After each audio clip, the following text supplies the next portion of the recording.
The Galaxy S25 Edge is remarkably thinner and lighter than your average flagship model, complete with the same One UI 7 experience and Galaxy AI features found on the S25 Ultra. But despite its impressive design, the S25 Edge's biggest shortcoming is its battery life performance. Samsung certainly does make it hard on me to decide if the Galaxy S25 Edge is worth its cost. A phone this sleek is an engineering marvel on its own and surely deserves a premium cost attached to it, but there are trade-offs that I'll go into detail in the other categories. For $1,099 you get a phone with 256GB of storage. Upgrading to 512GB raises the price of $1,219. There are three color options to choose from: titanium silver, titanium jet black, and titanium icy blue. There's a part of me that wishes for a couple of extra choices, especially considering how a phone of this caliber begs to be naked to show off its best asset. Samsung does make an ultra thin case that doesn't add a whole lot of bulk, but it would be nice just to have a couple of extra colors to choose from. The Galaxy S25 Edge is now available globally with up to $630 off in savings with a qualifying trade-in. I am not entirely blown away by this design, but Samsung still deserves some credit on how the Galaxy S25 Edge is significantly thinner and lighter than any phone on the market right now. It's hard to appreciate the Edge's 5.8mm frame unless I put it side by side against a S25 Ultra or iPhone 16 Pro Max. Despite this engineering achievement, there's a part of me that wishes the S25 Edge were thinner. I know it may seem like I am picky, but I just don't get the sense that its thin construction rivals that of the original Motorola Razr from 2004, or how the iPod Nano showed a tremendous size difference compared to the standard iPod. I just don't have the same impression with the Galaxy S25 Edge over other phones today. The underrated part about the S25 Edge's design relates to its lightweight feel, which I think is much more impressive than its thinness. Tipping the scales at 5.75 ounces, it's much more palpable in my opinion, especially when the Galaxy S25 Ultra weighs in at 7.69 ounces. There's almost a 29% weight difference between the two, which is pretty remarkable. However, the Edge is only 15% lighter and 22% thinner than the Galaxy S25 Plus. For a phone this thin and light, I have to admit the Galaxy S25 Edge still manages to feel incredibly solid, which is attributed to its titanium frame and Gorilla Glass ceramic 2 covering its display. Whenever devices get shrunken in size, they can sometimes feel fragile, but not this. It also helps this model features the same IP68 rating as the Galaxy S25 Ultra.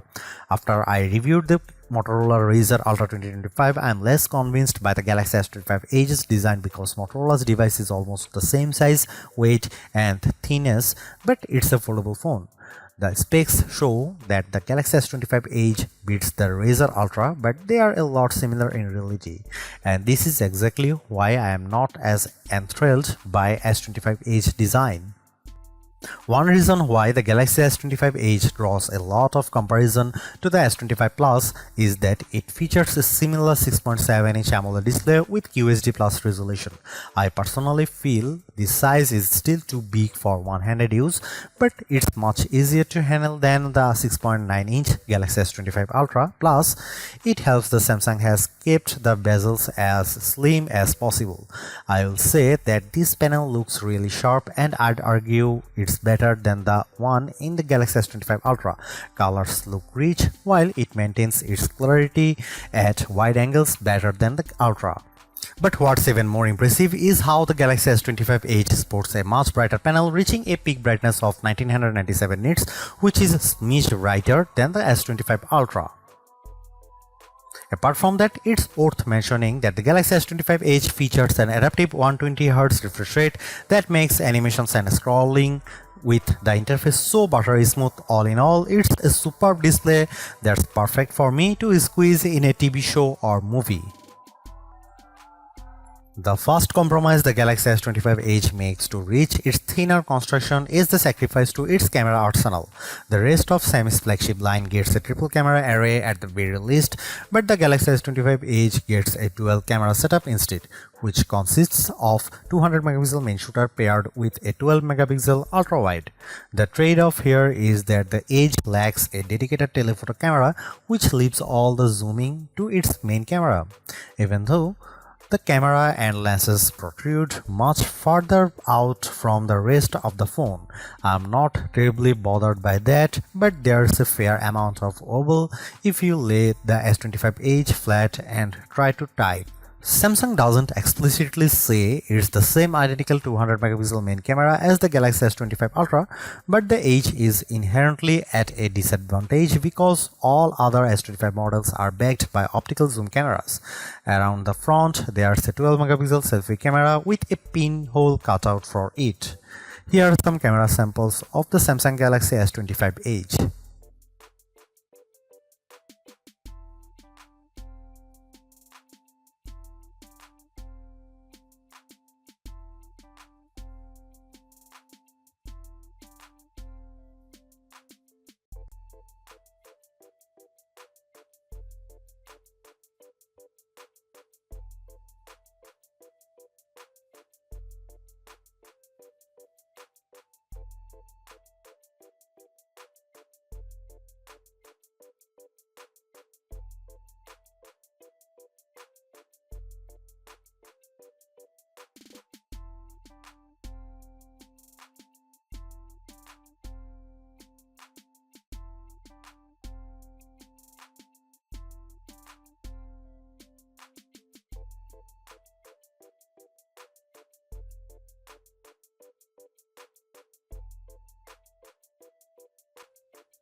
Not only is the Galaxy S25 Edge the thinnest Galaxy S phone to date, it's also one of the most powerful as well, courtesy of its Snapdragon 8 Elite chipset and generous 12GB of RAM.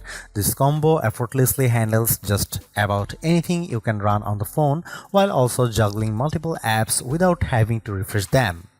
Benchmark scores also validate processing power with average Geekbench 6 single and multi-core scores of 3129 and 9916 respectively for the S25 Edge.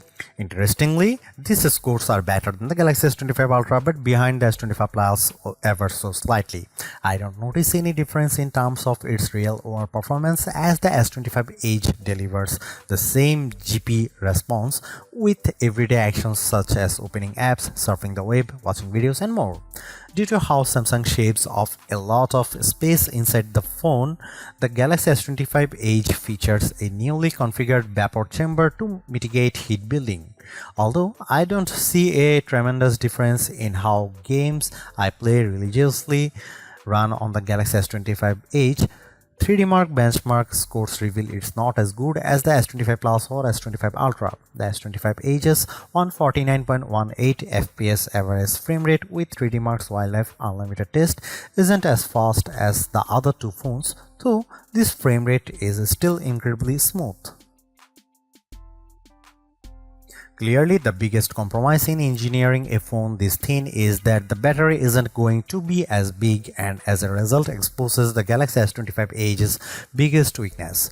The 3900 mAh battery inside is quaint by flagship standards as the S25 Plus and S25 Ultra offer larger 4900 mAh and 5000 mAh batteries respectively. With the S25 Edge set to adaptive refresh rate, the phone posted an average battery life of 12 hours and 24 minutes in our benchmark test, far less than the other two S25 models.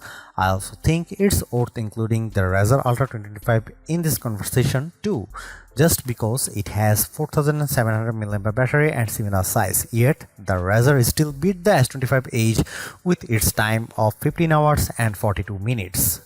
In my day-to-day use, I noticed the S25 Edge draining its battery faster than other phones to the degree that I have to charge it at some point during my workday. Despite the other efficiency of the Snapdragon 8 Elite, it's evident here that it's not enough to offset the small battery of the Galaxy S25 Edge.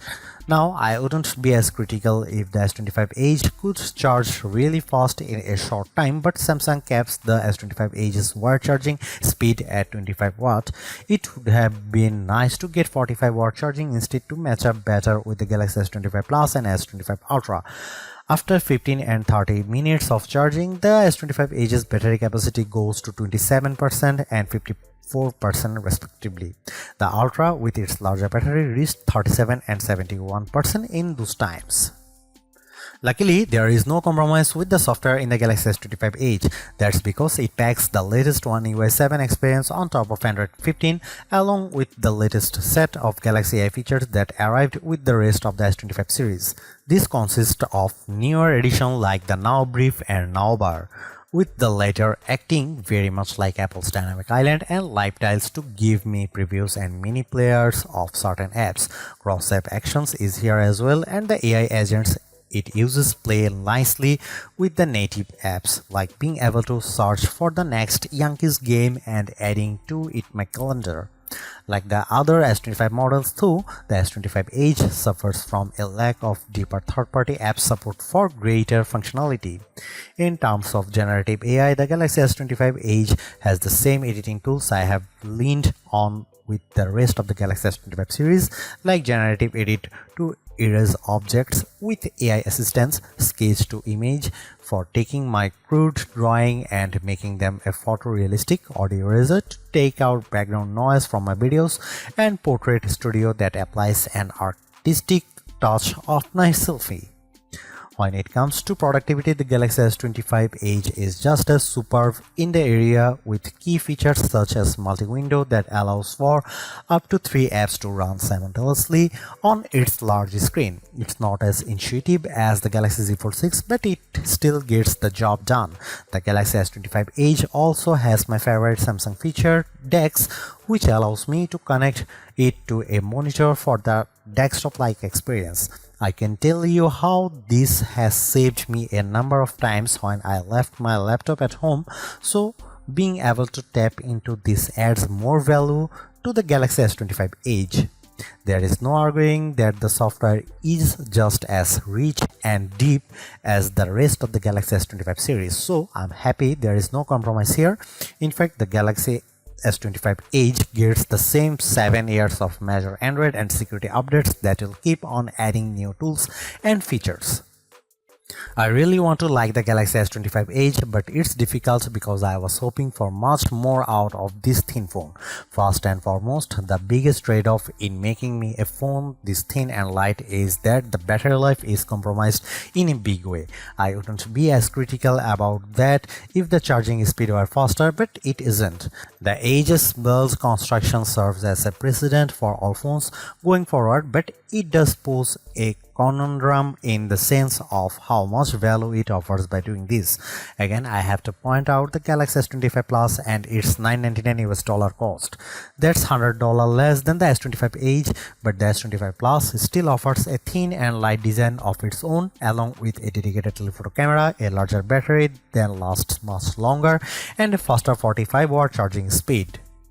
At the same time, I have to include flip-style phones like the Motorola Razr Ultra 2025 into the conversation because it too has a thin design. Sure, it's more expensive at $1,299, but it has double the storage capacity, longer battery life, and a distinct advantage of being a foldable phone. For me, it offers more utility than the Galaxy S25 Edge thanks to its foldable design and outer screen.